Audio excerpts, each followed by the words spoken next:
सहज चीज है, उसको अगर आप सीधे से समझ लें तो अपने अंदर त्रिकोणाकार अस्थि में कुंडलिनी नाम की शक्ति है।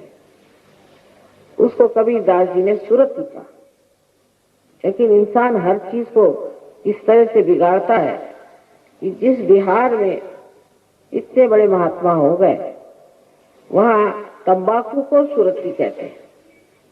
इंसान को कोई चीज दे दो तो उसका बिगाड़ करने में इंसान के बढ़ के तो कोई है ही नहीं, तो उसको सुरति कहते हैं बिहार। तंबाकू को सुरति कहते हैं। सुरति चढ़े कमान, सुरति माने कुंडलिनी जो है वो ऊपर जब चढ़ती और वो षट चक्र को भेद करके और इस चराचर में जो ये परमात्मा की प्रेम की शक्ति है उससे एकाकार होती है, वही असल में योग है। और बाकी जो योग है वो उसका कुछ बहाना सा लगता है। योग माने संबंध हो जाना, कनेक्शन हो जाना। और ये आपके त्रिकोणाकार अस्थि में बैठी, इस अस्थि को अंग्रेजी में सेक्रम ऐसा कहते हैं। इसका मतलब है कि ग्रीक के लोग इस चीज को जानते थे कि ये सेक्रेड है, ये पवित्र है, ये हड्डी पवित्र है। और सहयोग में आप अपनी आंख से देख सकते हैं कि किसी किसी में जहां पर कि ऊपर का चक्र में कोई दोष हो तो ये कुंडलिनी ऐसे जोर से स्पंदित होती जैसे कोई हृदय हो। हड्डी जो है वो हृदय के जैसे स्पंदित होने लगती। और ये 3.5 कुंडलों में बैठी हुई शक्ति है और अनेक तागों से, जैसे कि अनेक बाल के जैसे बारीक बारीक इसके तागे होते हैं। और ये बीचों बीच की जो ब्रह्म नाड़ी है उसमें से बहुत सुंदरता से ऊपर चली आती है। और जब ब्रह्मरंध्र छिप जाता है तो आप ही के मस्तिष्क में से, सर में से, यहाँ से तालू में से आपको आश्चर्य होगा, आप ही महसूस कर सकते कि ठंडी ठंडी हवा आ रही है। हाथ में भी ठंडी ठंडी हवा आ रही है। आदि शंकराचार्य ने भी कहा है सलीलम सलीलम। उस दशा में जाकर के वो कहते हैं न योगे न सांख्य न, किसी भी चीज से नहीं, ये तो माँ की कृपा से होता है, क्योंकि वो तंग आ गए लोगों से झगड़ा करता। सो ये आपकी माँ है और ये हरेक की अपने अपनी अलग खास वैयक्तिक, हरेक की अपनी अपनी अलग ऐसी माँ है जो आपके बारे में सब जानती है। आपने कहाँ कहाँ खोज की, आप कहाँ कहाँ भटके, आप में क्या अच्छाइयाँ हैं, क्या बुराइयाँ हैं, लेकिन माँ होने के कारण वो क्षमा कर देती है और आतुर है कि मेरे बच्चे को मैं उसका जन्म कैसे दे दूं। इस कुंडलिनी के जागरण से ही दूसरा जन्म होता है। दूसरा कोई और तरीका आत्मज्ञान का नहीं है। ये कुंडलिनी 6 चक्रों में उठती है और ब्रह्मरंध्र को भेदने के बाद आपको खुद ही महसूस होता है चारों तरफ ये ठंडी ठंडी हवा आ रही, सर में से भी ठंडी ठंडी हवा आ रही। पर यह तो सिर्फ एक बाह्य की देखने की चीज हुई। कुंडलिनी के जागरण से आपकी बीमारियां ठीक हो जाती हैं। इसकी सिद्धता तो आपकी दिल्ली यूनिवर्सिटी में ही हो गई, क्योंकि दिल्ली यूनिवर्सिटी ने इसे मान्यता दी और यहाँ अभी 2 डॉक्टर ने एमडी प्राप्त किया।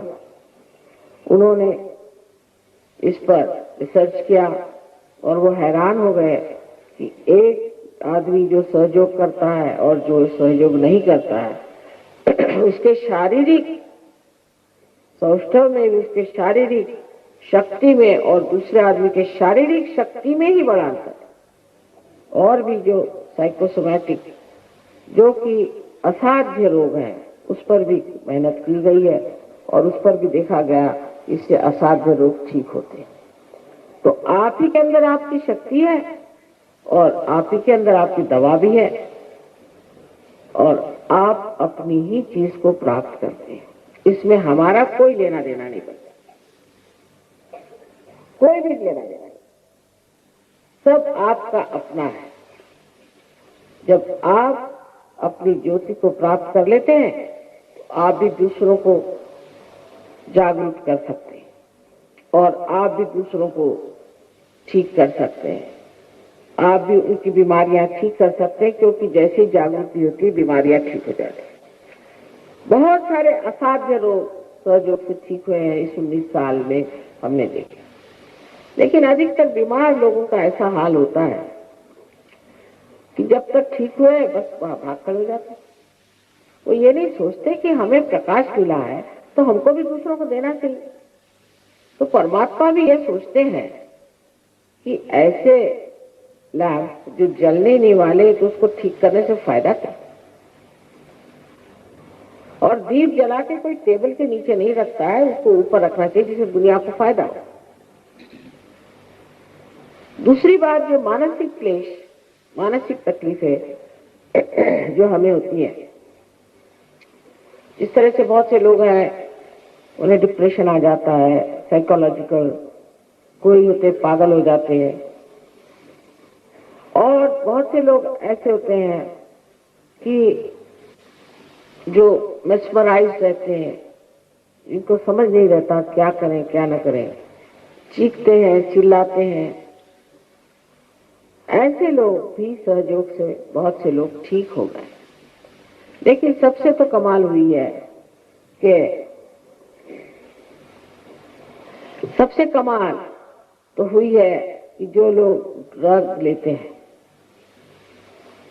विलायत में हजारों सहयोगी हैं, हजारों, 30 देशों में ये कार्य हो रहा है और बहुत से लोगों ने आज आत्म साक्षात्कार को प्राप्त किया और कल से छोड़ दिया। आपके दिल्ली शहर में भी बहुत से लोग जो शराब पीते थे, बहुत ज्यादा शराब के बगैर चैन नहीं।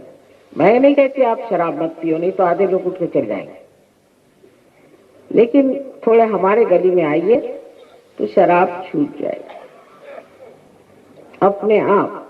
मैं कभी नहीं कहती, क्यों कहें, जबकि कहने से लोग भाग जाते तो बेहतर है न कहें।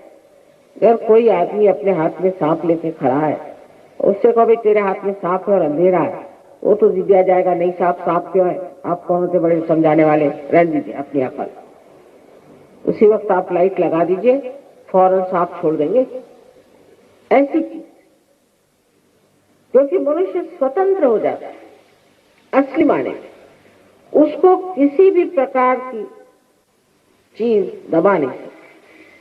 कोई भी आदत उसके व्यक्तित्व को अपने मुट्ठी में नहीं ले सकती। ऐसा आदमी अपनी स्वतंत्रता में, अपने गौरव में खड़ा रहता है। उसको किसी चीज की ना गरज रह जाती है, ना किसी का भय रह जाता है, वो अपने मस्ती में रहता है।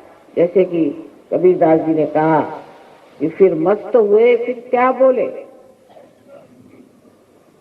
आज न जाने क्यों कबीरदास जी की बड़ी याद आ रही है।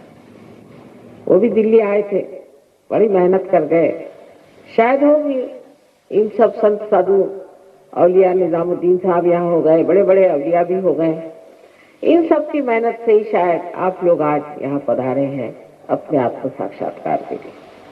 उन सबको याद करके यही सोचते हैं कि आज वो भी सोच रहे होंगे कि जो हमने इतनी मेहनत की, यहाँ पर इतना हमने चैतन्य फैलाया, लोगों से इतनी बातचीत की, उसका आज फल मिल रहा है। क्योंकि फल पाने का समय आ गया। ये समय ऐसा है कि ये समय हजारों वर्ष पूर्व बताया गया था कि ऐसा समय आएगा, और आज ये समय आ गया कि हजारों फूल बाग में खिल गए हैं।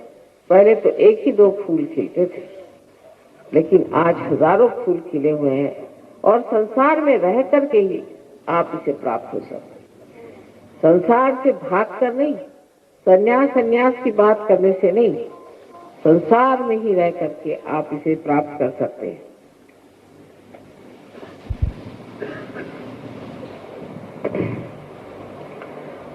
जिसको ये चीज प्राप्त हुई वो समझ लेता है कि अब तो मैं परमात्मा के साम्राज्य में आ गया, क्योंकि हर तरह की कृपा, हर तरह का आशीष उस पर बरसता है।